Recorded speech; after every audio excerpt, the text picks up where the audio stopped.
Nako, tila ho parang napasama pa ho itong naging mabilis na pagtatanggol ni Senator Ping Lacson kay Pangulong Marcos Jr.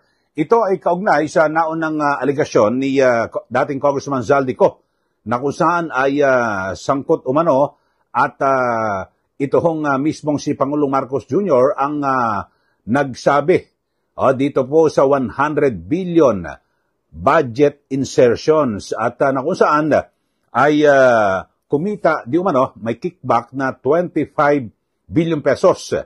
At naiiling at natatawa ito pong si dating NEDA Secretary at isa pong ekonomista na si Professor Solita Monsod.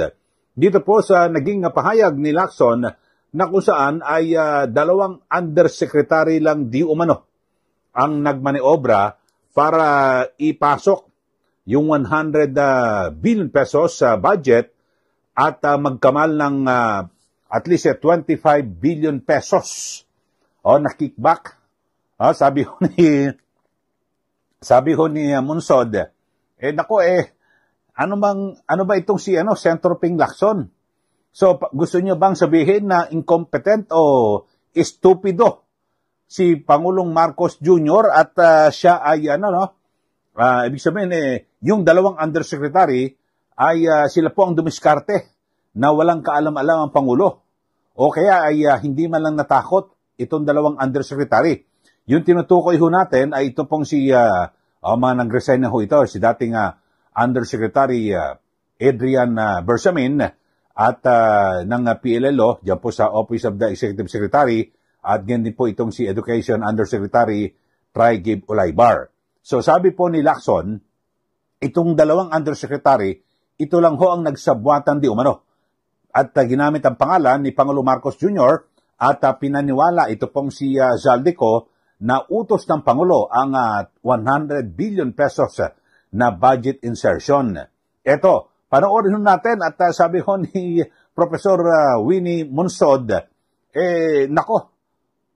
dalawa lang ho yan, incompetent o estupido si Pangulong Marcos Jr. Ito, panoorin niyo mga kababayan itong interview kay Professor Solita Winnie Monsod. Nito pong si Karen Davila. Panoorin po natin.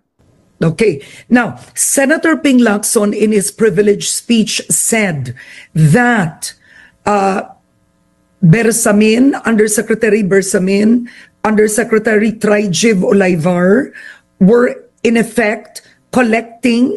They were the ones in effect using the president's name.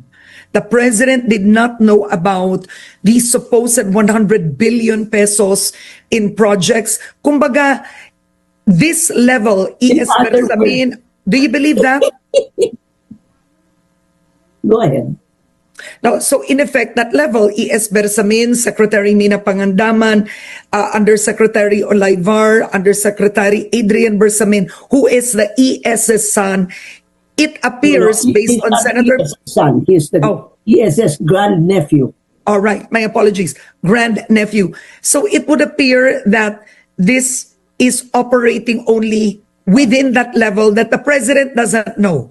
That's what Senator Ping Lacson said. Well, that means that Senator Lacson must think that the president is so incompetent and is so stupid, he does not, that his undersecretary ito, hindi man lang secretary, walang takot sa kanya.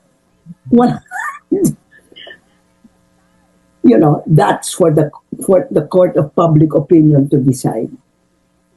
But Ping Lacson cannot tell me that these people, these underlings, operated without the knowledge of the president or without even the president whiffing his mouth. We're not talking about millions here. We're talking about billions. I mean, isn't it rather odd?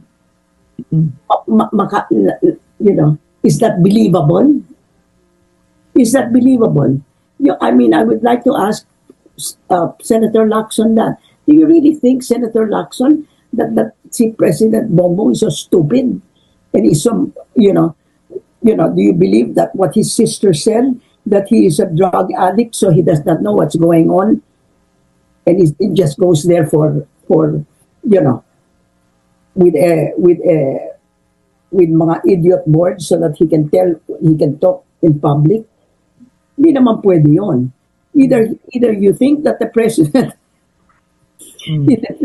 is capable, or do you think the president is stupid?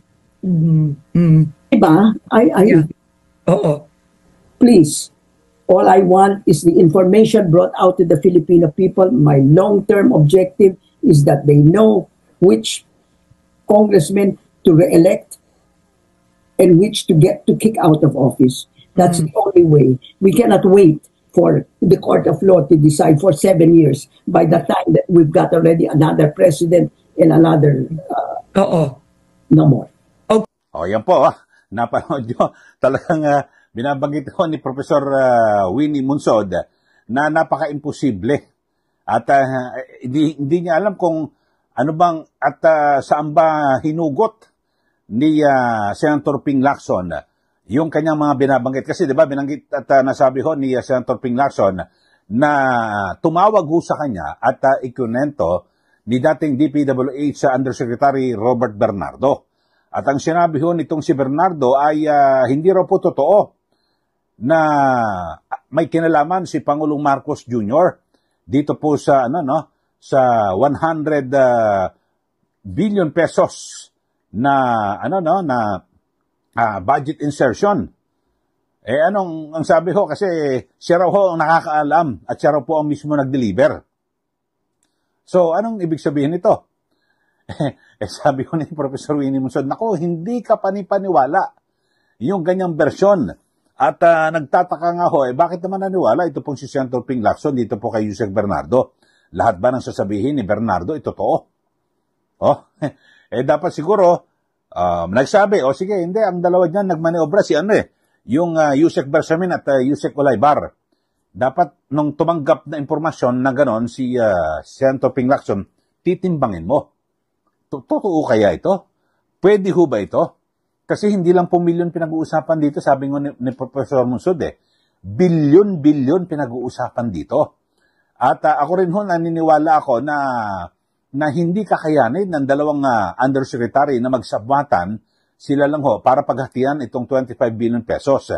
At hindi rin po tanga ito pong si Zaldico na halimbawa sinabi niya, utos ng Pangulo magpasok ka ng 100 billion sa BICAM. Di ba sabi nga ho mismo ni Zaldico, tinawagan niya kagad nanooy si Speaker Martin Romualdez sabi nga ni Speaker, kung ano gusto ng Pangulo, yan ang bibigyan natin.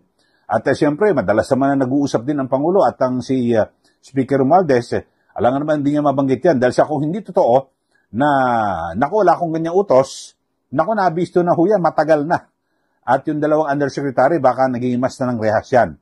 Di ba? O kaya agad na napatalsik dyan po sa Malacanang. Di po ba? So, napakalabo at napaka-imposible. So, ngayon ho, mga kababayan, ay parang lumilitaw na parang napasama pa ho.